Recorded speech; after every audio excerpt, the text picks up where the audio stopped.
Jadis décrite comme une retraite sauvage et romantique, les gorges du Verger vous accueillent dans un paysage boisé qui vit au rythme de son ruisseau. Une balade incontournable sur le territoire de Bourganeuf, Royère de Vassivière.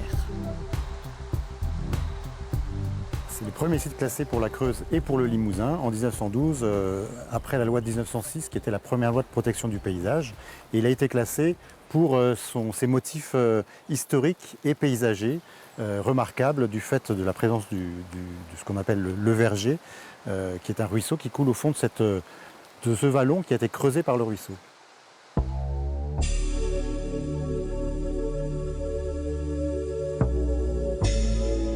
Un joli parcours où on peut découvrir cet hôtel particulier au parc façonné au fil des occupations successives, notamment par celle du journaliste Émile de Girardin, fondateur en 1836 du premier quotidien politique s'ouvrant à la publicité et au roman feuilleton.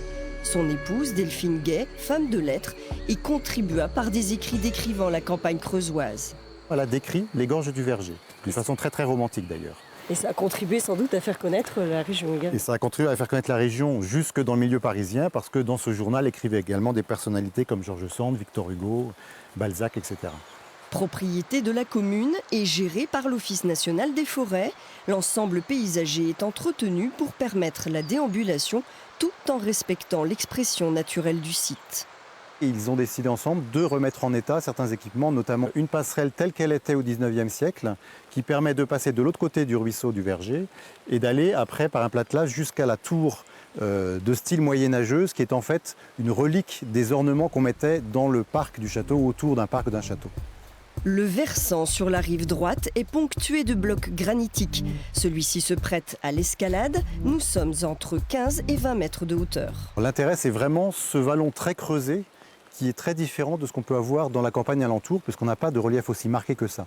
Par rapport à un relief alpin, évidemment, c'est tout petit, mais par rapport à ce qu'on a en Limousin, c'est quelque chose d'assez non ordinaire. Alors là, on se trouve vraiment devant un exemple typique de chaos rocheux qu'on a un peu partout dans le Limousin et surtout dans la Creuse. Dans la Creuse, c'est vraiment un pays de pierre.